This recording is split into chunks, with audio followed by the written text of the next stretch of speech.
misioner, ada yang tahu tidak sabda Tuhan hari ini? Nah, hari ini saya ingin menceritakan sabda Tuhan yang diambil dari Lukas bab 22 ayat 14 sampai dengan 23 dilanjut dengan ayat 56. Teman-teman mau tahu bagaimana? Ayo kita dengar sama-sama. Pada suatu malam, Yesus mengadakan perjamuan dengan murid-muridnya. Yesus tahu bahwa ini adalah perjamuan terakhirnya sebelum ia menderita. Saat itu, Yesus mengambil roti, mengucap syukur, memecah-mecahkannya, lalu memberikannya kepada murid-muridnya sambil berkata, "Inilah tubuhku yang diserahkan bagi kalian. Lakukanlah ini untuk mengenangkan aku." Lalu, Yesus mengambil cawan berisi anggur, memberikannya kepada mereka, dan berkata, "Cawan ini adalah perjanjian baru yang dimateraikan dengan darahku, yang ditumpahkan bagi kalian." Murid-murid Yesus tidak mengerti sepenuhnya apa yang dimaksud Yesus, tetapi mereka mengikutinya dengan penuh kasih. Namun, di antara mereka ada murid yang diam-diam sudah berencana untuk mengkhianati Yesus. Namanya adalah Yudas Iskariot. Setelah perjamuan, Yesus pergi berdoa di Taman Getsemani. Hatinya sangat sedih, tetapi ia tetap berserah kepada kehendak Bapa. Tiba-tiba datanglah sekelompok orang dengan obor dan senjata. Mereka dipimpin oleh Yudas yang datang mendekati Yesus dan menciumnya. Itu adalah tanda bagi para prajurit untuk menangkap Yesus. Petrus, salah satu murid Yesus, menghunuskan pedangnya untuk melawan mereka. Tapi Yesus berkata, "Cukup, biarkan ini terjadi." Yesus kemudian dibawa ke hadapan para pemimpin agama. Mereka menuduh Yesus melakukan hal-hal yang tidak benar dan ingin menghukumnya. Keesokan harinya, Yesus dibawa ke hadapan Pilatus, gubernur Romawi. Pilatus tidak menemukan kesalahan dalam diri Yesus, tetapi orang-orang berteriak, "Salibkan dia, salibkan dia."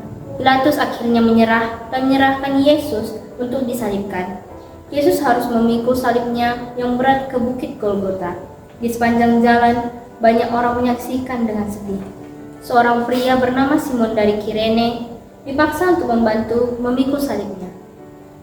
Setibanya di tempat itu, para prajurit menyalibkan Yesus. Meski sedang menderita, Yesus tetap menunjukkan kasihnya. Ia berdoa, "Bapa, ampunilah mereka, sebab mereka tak tahu apa yang mereka lakukan." Dua orang penjahat juga disalibkan bersama Yesus. Salah satunya mengejek Yesus, tetapi yang lain berkata, "Tuhan, ingatlah aku ketika Engkau datang sebagai Raja." Yesus pun berkata padanya, "Hari ini juga engkau akan bersamaku di dalam Firdaus."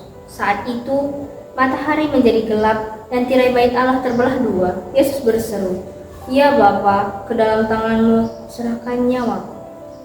Lalu Yesus menghembuskan nafas terakhirnya. Seorang perwira Romawi yang melihat semua itu berkata, "Sungguh, orang ini adalah anak Allah." Beberapa orang yang mengasihi Yesus, termasuk Maria ibunya dan beberapa perempuan lainnya, menangis dengan sedih. Yusuf dari Arimatea datang dan meminta izin untuk menguburkan tubuh Yesus. Ia membaringkan Yesus di dalam sebuah kubur baru. Nah, teman-teman misioner sekalian, dari cerita ini kita bisa tahu bahwa cerita ini menjelaskan tentang Yesus, seorang raja yang penuh belas kasih dan rendah hati. Ia datang ke dunia bukan sebagai raja yang penuh kekuasaan, melainkan datang sebagai raja yang penuh belas kasih. Bahkan dia sudah disiksa, dia sudah disalib juga. Ia tetap memaafkan mereka yang telah berbuat salah padanya.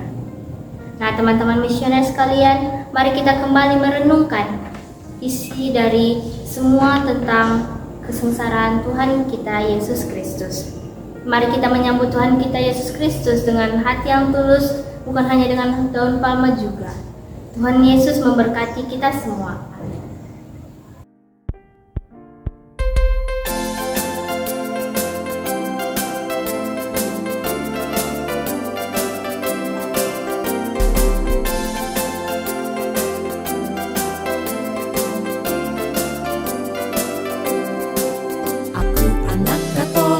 Rajin sekolah minggu, Ekaristi nomor 1.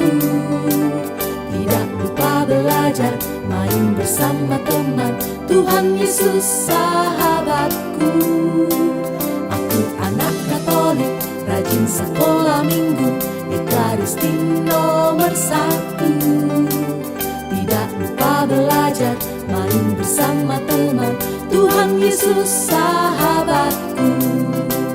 Ikut Ekaristi, baca kitab suci, doa tiap hari, jadi happy. Ikut Ekaristi, baca kitab suci, doa tiap hari, makin happy.